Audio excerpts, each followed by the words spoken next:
নমস্কার, মমতাজ কিচেনে আপনাদের সবাইকে স্বাগত জানাই।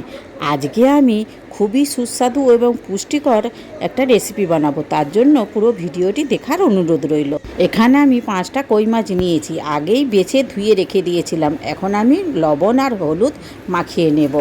এখন মাছে লবণ হলুদ মাখানো হয়ে গেছে, রেখে দেব। এখানে আমি একটি আলু আর কয়েকটি বেগুন কেটে রেখেছি, আর কড়াইয়ে অল্প ধনেও নিয়েছি, ভালো করে ভেজে নেব। ভেজে গুঁড়িয়ে রেখে দিই আমি। অল্প জিরাও ভেজে নেব। এই জিরা ভাজা তরকারিতে যদি দেওয়া হয় না, তরকারির টেস্টটা খুব সুন্দর আসে।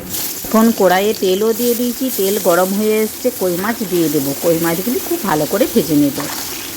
দেখুন, কই মাছগুলো এখন আমার খুব ভালো করেই ভাজা হয়ে গেছে। কই মাছগুলি তুলে রেখে দেব।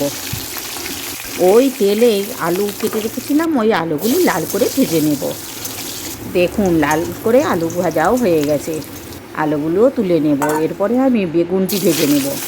বেগুনটিকেও লাল করে ভেজে নেব। বেগুনে আমি অল্প হলুদ আর লবণ দিয়ে দিয়েছি। বেগুনে লবণ আর হলুদ দিয়ে ভাজলে তবেই তাড়াতাড়ি সেদ্ধ হয়ে যাবে, না হলে সেই দরকচা হয়ে যায়, ভালো সেদ্ধ হবে না, খেতেও ভালো লাগবে না। এখন বেগুনও খুব সুন্দর ভাজা হয়ে গেছে, তুলে নিচ্ছি। এখন ওই কড়াইয়েই আরেকটু তেল দিয়ে দিচ্ছি। তেলের মধ্যে গোটা জিরে, 5 ফোড়ন, তেজপাতা, কাঁচা লঙ্কা আর পেঁয়াজ দিয়ে পেঁয়াজ লাল করে ভেজে নেব। পেঁয়াজ দেখুন অনেকটাই লাল করে ভাজা হয়ে গেছে। এখন আমি টমেটো কেটে রেখেছি, টমেটোটাও ভেজে নেব। আর রসুনের পেস্ট, হলুদ, লঙ্কা, কাশ্মীরি লঙ্কা দিয়ে তেলে 1 মিনিট কষে নেব। তারপরে অল্প জল দিয়েও 2 মিনিট মশলা কষে নেব। মশলা ততক্ষণ কষা হোক, আমি ধনেগুলো গুঁড়িয়ে নিই। দেখুন, ধনে আমার গুঁড়ানো হয়ে গেছে। এখানে আমি 1/2 চামচ ধনেও দিয়ে দেব। দিয়ে 2 মিনিট ভালো করে কষে নেব। মশলা থেকে তেল ছেড়ে দিয়েছে। মশলা এখন আমার 5 মিনিট কষানো হয়ে গেছে। আলু আর বেগুন ভেজে রেখেছিলাম, ওই মশলার মধ্যে দিয়ে ওইটিও 1 মিনিট কষে নেব।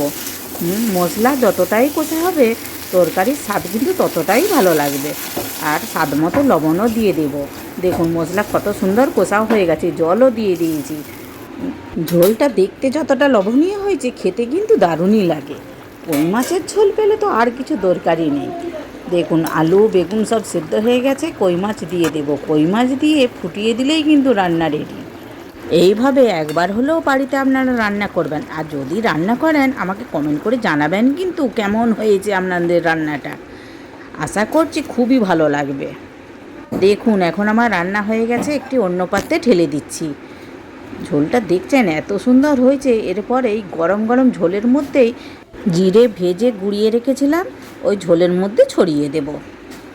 মাছের ঝোলটা দেখে আপনারা নিশ্চয়ই বুঝতে পারছেন কতটা সুন্দর হয়েছে, আর খেতে সত্যিই অপূর্ব লাগে।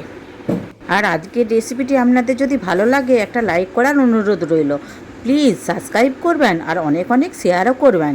আর ইউটিউব থেকে দেখলে ফলো করবেন। আবার দেখা হবে নতুন কিছু রেসিপির ভিডিও নিয়ে মমতাজ কিচেনে। আপনারা ভালো থাকবেন। ধন্যবাদ।